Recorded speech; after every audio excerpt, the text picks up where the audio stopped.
Good morning students. आज मैं आपको मैथ्स में नया चैप्टर समानुपात, अनुलोम एवं प्रतिलोम समझाने जा रहा हूँ। चैप्टर बहुत इजी है, ध्यान से समझेंगे इजीली आ जाएगा।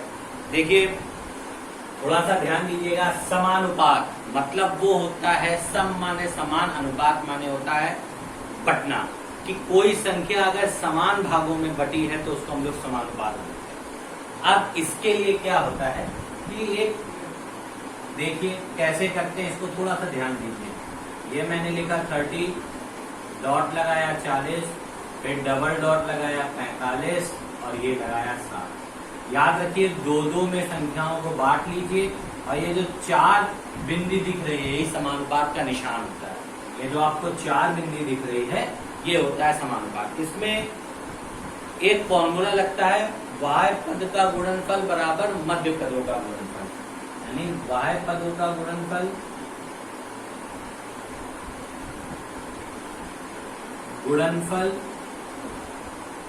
बराबर मध्य पदों का गुणनफल। इसको इंग्लिश में बोलते हैं product of mean is equals to product of extreme. Extreme माने बाहरी पद, मीन माने मध्य के पद।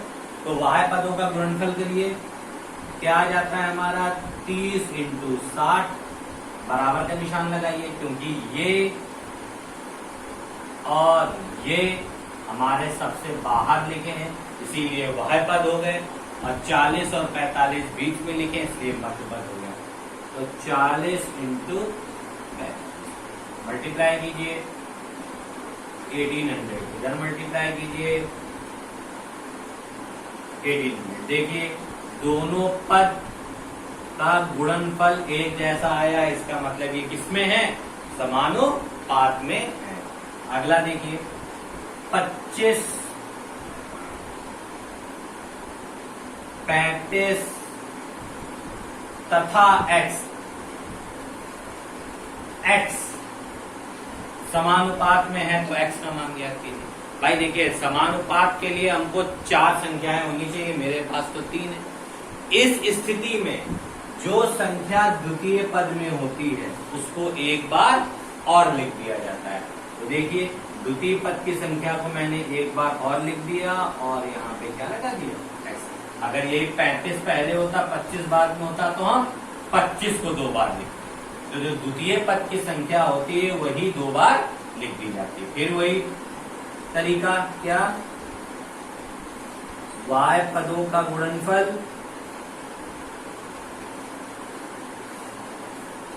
बराबर मध्य पदों का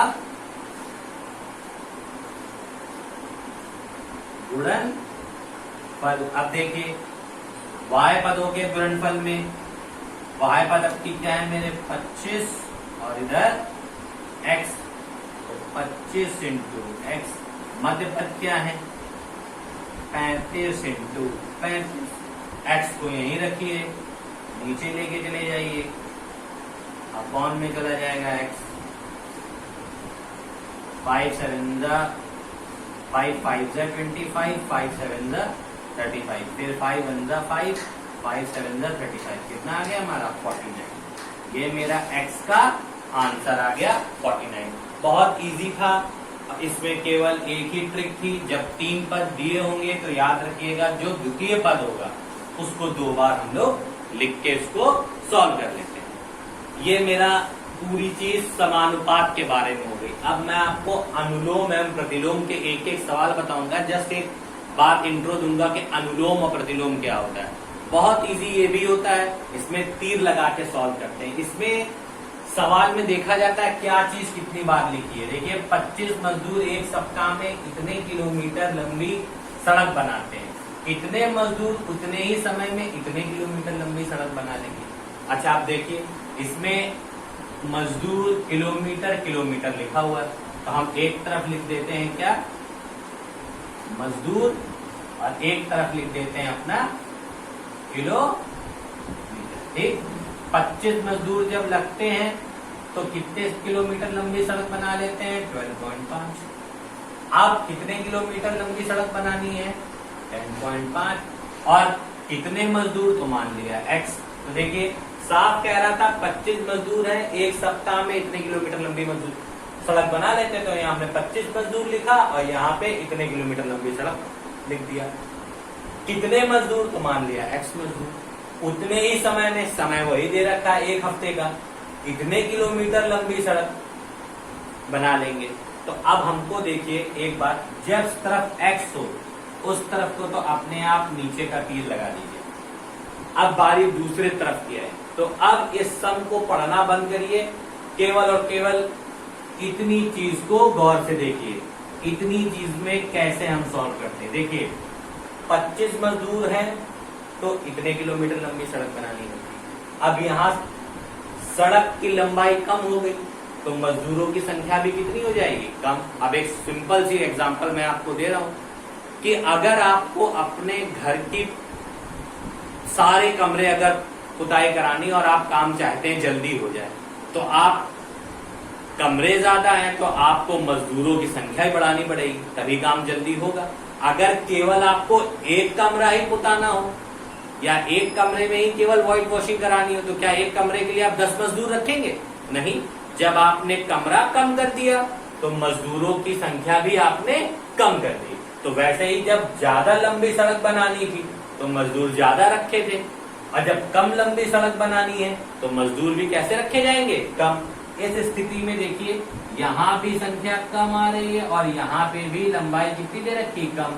कम और कम दोनों एक नीचे ही हैं, इसलिए ये तीर नीचे को लग गया। क्यों? यहाँ भी संख्या कम आएगी और यहाँ तो संख्या कम आई है।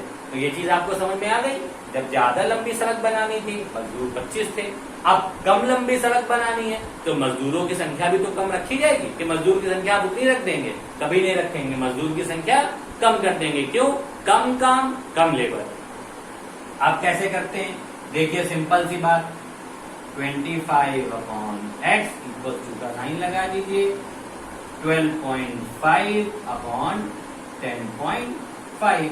आप क्रॉस मल्टीप्लीकेशन करिए, ये इधर ये इधर, यानी x multiplied by 12.5 is equal to 10.5 into 25। x is equal to कितना आ गया, 10.5 इंटू 25 अपॉन 12.5। देखिए सबसे पहले पॉइंट से पॉइंट हटा दीजिए, हटा दिया हमने। अब इसको कट करिए, 5 5 जा 25, 5 2 जा 10, 5 5 जा 25, 5 1 जा 5, 5 5 जा 25, फिर 5 1 जा 5, 5 2 जा 10, 5 2 जा 5। x इज इक्वल टू कितने, देखिए मजदूरों की संख्या कम आई। पहले आपने 12.5 किलोमीटर लंबी सड़क बनाने के लिए 25 मजदूर रखे थे, अब जब आपने सड़क की लंबाई कम कर दी तो मजदूरों की संख्या भी कम कर दी, यानी मजदूर कितनी आई, 21। यानी 10.5 किलोमीटर लंबी सड़क बनाने के लिए कितने मजदूर की आवश्यकता होगी, केवल और केवल 21। अब अगला सवाल देखिए, ये प्रतिलोम का है। यहाँ आपने नीचे नीचे कम देखा, अगले में आप देखिएगा तीर उल्टा मिलेगा, एक का तीर नीचे होगा और दूसरे का तीर ऊपर होगा। देखिए कैसे, 2 मजदूर किसी काम को 20 दिन में कर लेते, उसी काम को 4 मजदूर कितने दिन में करेंगे। देखिए निशान लगा लिए, मजदूर दिन मजदूर, तो एक तरफ मजदूर करिए और एक तरफ दिन करिए। देखिए 2 मजदूर होते हैं तो वही काम को कितने दिन में कर लेते हैं, 10 दिन में, 20 दिन में, सॉरी। 2 मजदूर होते हैं तो किसी काम को 20 दिन में कर लेते हैं, उसी काम को 4 मजदूर कितने दिन में करेंगे, मान लिया x दिन में करेंगे।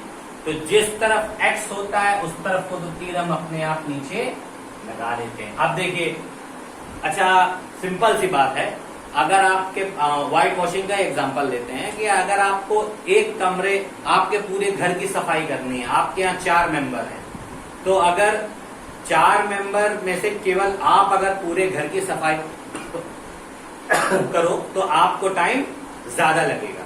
अगर यही सारे मेंबर्स मिलके घर की सफाई करने लगे तो टाइम कम लगेगा। क्यों कम लगेगा? क्योंकि मेंबर ज्यादा हो गए तो वर्क जल्दी निपटेगा। अगर मेंबर कम हो जाएंगे तो वही वर्क ज्यादा टाइम में निपटेगा। तो जब 2 मजदूर काम करते थे तो 20 दिन लगता था, अब जब आपने मजदूर बढ़ा लिए, 2 की जगह यहाँ पे मजदूर बढ़ा के आपने 4 कर दिए तो अब दिन कैसे लगेंगे? कम। ठीक है, जब दो मजदूर थे तो आपको 20 दिन में काम कंप्लीट होता था। अब जब आपने मजदूरों की संख्या बढ़ा दी तो अब दिन कैसे लगेंगे? कम, क्योंकि पहले 2 लोग मिलके अब आपने घर की सफाई करते थे तो 20 दिन में घर की सफाई होती थी। अब आप लोग 4 लोग मिल गए, अब जब 4 लोग मिल गए तो काम डिवाइड हो गया और दिन अब कम लगेंगे। तो इधर को तीर पलट गया।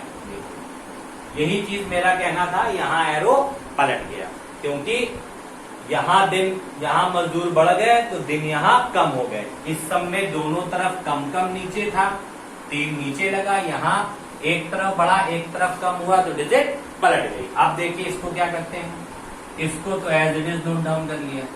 देखिए 2/4। अब इस तीर को ऐसे पकड़ा और मैंने ऐसे पलटा दिया, यानी इसको ऐसे पकड़ा और ऐसे जब पलटाया, यानी जैसे देखिए मेरे ये मार्कर की पॉइंट नीचे है, अब मैंने इस मार्कर को जब पलटाया तो ये मेरी पॉइंट ऊपर चली गई। इसका मतलब डिजिट भी ऊपर चली जाएगी, यानी x अपॉन कितनी आ जाएगी? 20। क्यों? हमने डिजिट को पलटा दिया। पलटाया इसलिए है क्योंकि एरो एक ही तरफ होनी चाहिए। अब वही प्रोसेस, क्रॉस मल्टीप्लाई, क्या ये इसका इधर 4 into X is equal to 2 into 20, X is equal to 2 into 20 upon 4, 4 5 20, X is equal to 10। देखिए अब आंसर कितना आ गया? 10 डेज, यानी 4 मजदूर लगेंगे तो वही काम केवल कितने दिन में खत्म हो जाएगा? 10 दिन। तो देखिए ये मैंने आपको समानुपात, अनुलोम प्रतिलोम के सारे सवाल समझा दिए हैं। इसकी एक्सरसाइज के एक एक सवाल मैं आपको समझाता रहूंगा। आप इस एग्जाम्पल्स के थ्रू अपने एक्सरसाइज को करने की कोशिश करिएगा और जो प्रॉब्लम हो आप हमसे पूछिएगा। Thank you and have a nice day.